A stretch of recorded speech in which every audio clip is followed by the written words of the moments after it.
دیکھیے صدقہ جاریہ تو اس کو کہتے ہیں کہ کوئی ایسا کام کہ جس کا ثواب کسی انسان کے فوت ہونے کے بعد بھی مسلسل ملتا رہے اس کو، ورنہ اصل قاعدہ تو یہ ہے کہ موت آ گئی تو اب آپ کا جو ہے وہ جو امتحان کا وقت تھا اور جو کچھ کمائی کرنے کا وقت تھا وہ تو ختم ہو گیا۔ جیسے امتحان میں کہتے ہیں کہ بس سٹاپ رائٹنگ، اب وہ آپ کی رائٹنگ تو ختم ہو گئی۔ البتہ بعض اعمال ایسے ہیں کہ جن کے اثرات بعد میں بھی پھیلتے رہتے ہیں، اچھے اثرات، تو اس کے جو ہے اللہ تعالیٰ کی طرف سے اس کا ثواب بھی اس شخص کے مرنے کے بعد بھی اس کے حساب میں درج ہوتا رہتا ہے۔ بہترین صدقہ جاریہ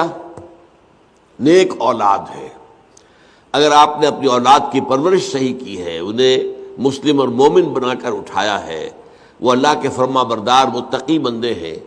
تو یہ جو ان کا وجود ہے، ان سے جو بھی نیکی پھیلے گی، ان سے جو آگے تقویٰ پھیلے گا، ان سے جتنا بھی بھلائی کا آگے فروغ ہوگا اس کا ثواب آپ کو ملتا رہے گا۔ تو سب سے بڑا صدقہ جاریہ جو ہے وہ نیک اولاد ہے۔ اب اس کے علاوہ ایک صدقہ جاریہ مثلاً یہ کہ ایک شخص نے ایک دینی جو ہے درسگاہ قائم کر دی، زمین وقف کی، عمارتیں بنائی، دینی درسگاہ، اب یہ درسگاہ جب تک چلے گی اس کے حساب میں جو ہے اس کی نیکیاں جو ہے درج ہوتی رہے گی۔ اسی طرح دعوت و تبلیغ کا کام ہے۔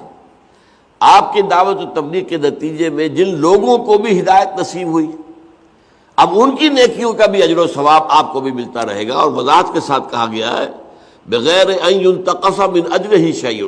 وہ جو نیکی کریں گے ان کے اجر میں کوئی کمی نہیں ہوگی۔ یہ نہیں ہوگا کہ ان کے اجر میں سے جو ہے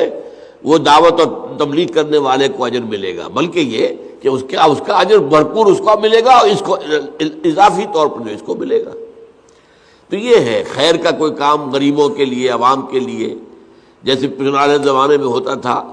کہ پل بنا، چاہ بنا، مدرسہ، تالاب بنا۔ اب اس زمانے میں واٹر سپلائی تو نہیں ہوتی تھی، کہیں کنواں کھود دینا، کہیں راستے پر سبیل ایسی لگا دینا کہ پانی وہاں سے ٹھنڈا جو ہے مسافروں کو ملتی، سارے کام جو ہے یہ صدقہ جاریہ ہے۔ باقی اگر کسی نے کسی کو خون دیا ہے اور وہ نیکی کے ارادے سے دیا ہے تو اس کا اجر و ثواب اسے ملے گا، باقی اس میں آگے اس کے کوئی منتقل ہونے کا